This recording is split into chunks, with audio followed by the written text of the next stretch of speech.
here to worship God. We are here to worship Him in the beauty of His holiness. Listen to us and you will be blessed in Jesus' name.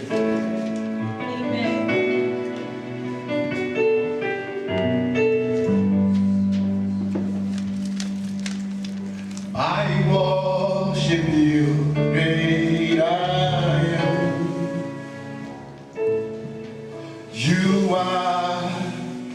You are mighty in this place, and I worship you, Prince of Peace. You are the strong and breasted one.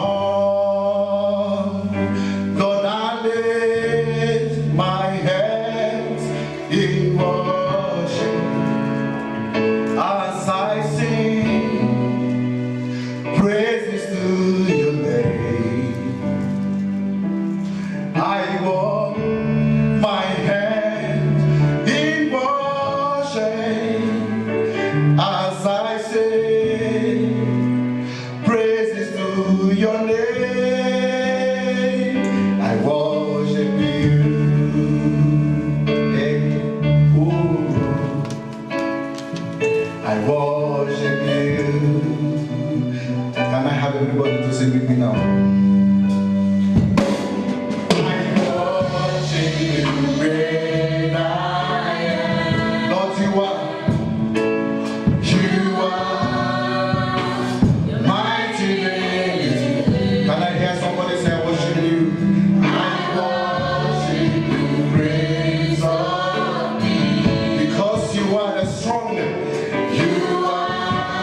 This is the day that the Lord has made.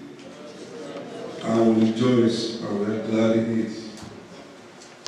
David says, I'm glad when he said unto me, let us go into the house of the Lord. Hallelujah. This morning, God is speaking unto us on the topic that I titled, My Joy Comes in the Morning. Say it after me, my joy. Say it loud and clear, my joy comes in the morning. Hallelujah.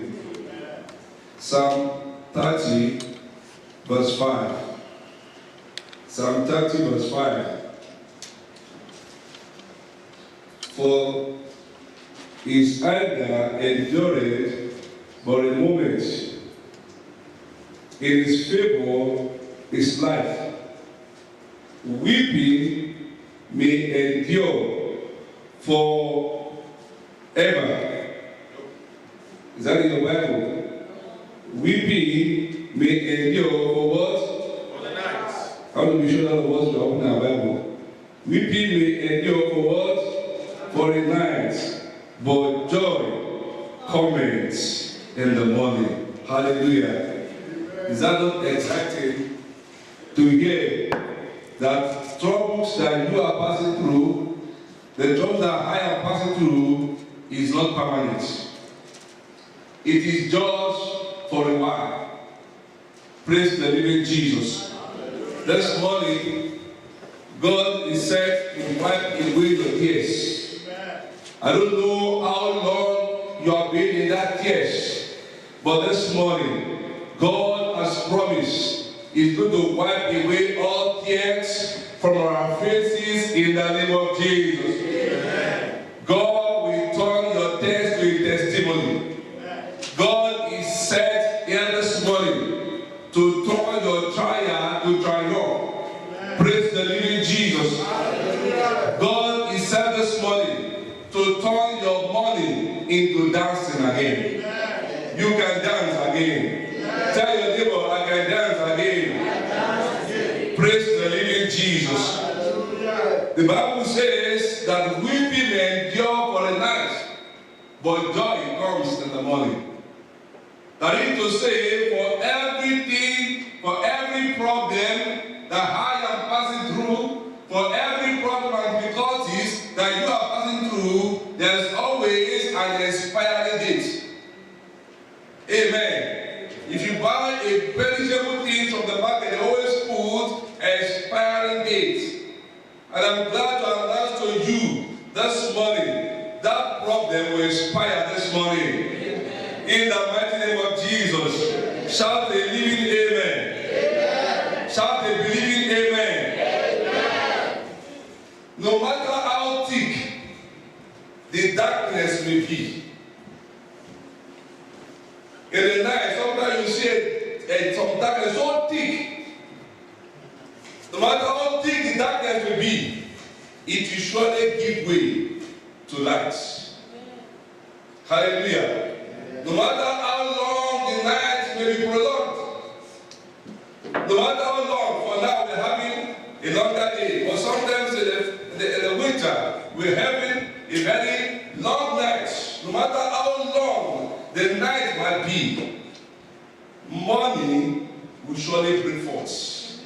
And that's what the Bible says in this place I read, that the weeping might endure for a night. I don't know how many hours it may endure, but here the word of God says, but joy comes in the morning. It is not debatable. It is an assurance. It is definite. It's a promise. You can't die in that situation. Others have passed through a difficult, more difficult situation than you are passing through this morning. But they faced it and they were successful. Praise the living Jesus. Yours is not going to be an exception. Yours is not going to be an exception. Mine is not going to be an exception. The place that was read to us in that 2 Corinthians, that chapter 4, the Bible says we have been persecuted, but we are not depressed. We have been troubled, but we are not cast down. In that verse 16, it He said, for this cause, for this reason, I did not faint. Because I know that, in verse 17 says, but the light afflictions. Bible calls it light afflictions. Bible says it's just for what? For a moment. And that light affliction is only preparing you and I for a greater tomorrow. Somebody say greater tomorrow. Greater tomorrow. He said a light affliction for a moment. He said we do not consider those things that are sin. Said those things that are sin, don't say they are temporal. But things that are not sin, they're what? They are permanent. That's what the scripture says. It said the light affliction that you have been done for a moment. And so therefore I've come this morning to encourage you. To encourage you that whatever you are passing through, it has come and surely pass. When I was trying to search some things on the scriptures, then I discovered that there is this particular statement in the scriptures. And this statement, hardly you will open 3 chapters or 4 or 5 chapters in the Bible, you don't come across this statement. Hardly, especially in the New Testament, you always see it written, and it came to pass. Go and check it out. Go and read your New Testament very well. Hardly you see 3 to 5 chapters, you will come across this statement. And it came to pass. It has come. It will surely pass. You are not a problem retainer. You are not to retain the problem. Amen. You are not a problem carrier. You are a glory carrier. Amen. This year is our year of divine glory. Amen. It is not a year of divine problem. Hallelujah. Amen. And so therefore, whatever that comes across your way this year, it has come and it will pass. And it came to pass. When you look at the verses before that statement, you have seen some ridiculous things that come to miraculous. Every ridiculous event of your life this morning, by the power of the Holy Ghost, they shall come to miraculous for you in the name of Jesus. Amen. For everything that you have wept over, you will joy over them. Amen. In the name of Jesus. Amen. And it came to pass. And so that gives me confidence that this one has come and it will surely pass. And that's what the Bible says, weeping may endure for the night, but joy what comes in the morning. All you have to do this morning is just to look up unto Jesus. Amen. Don't look up to anyone. Only what you are required to do is to look up unto Jesus. In the book of Psalm, chapter 34, verse 5, the Bible says, and they looked up unto him, and what happened to them? And they were like him. Amen. There's always an illumination when you look up unto Jesus. The Bible says, when they looked up unto him, they were lightning, and their faces were never ashamed. You will not be put to shame. You will not be put to shame. This year is not a year of a divine shame. Amen. You will not be put to shame in the name of Jesus. Amen. They look up unto him and God lightening their face. Amen. Some of you, by the time you show yourself in the hands of God, you look so moody, so unhappy. Cheer up. Amen. You what? Cheer up. You don't need to carry the problem in your face. You are not a problem carrier. Cheer up. Look up unto Jesus. The Bible says in Hebrews chapter 12 verse 2. The Bible says, look up unto who? Unto Jesus, the author and the finisher of our faith. You know what that means? Before Jesus, nothing.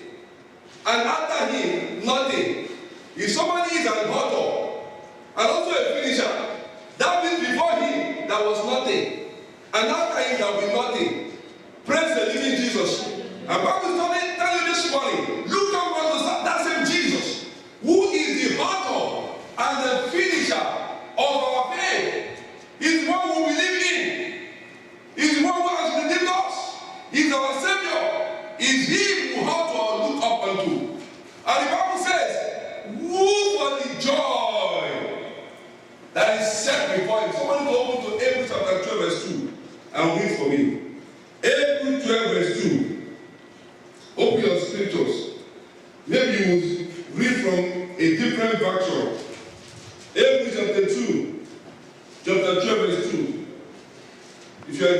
quickly.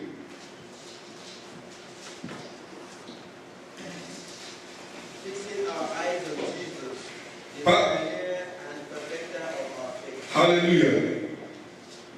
For the joy that was set before him, For the joy that was set before him, he endured the cross. he endured the cross. Scorning his shame and sat down at the right hand of the throne of God. Amen.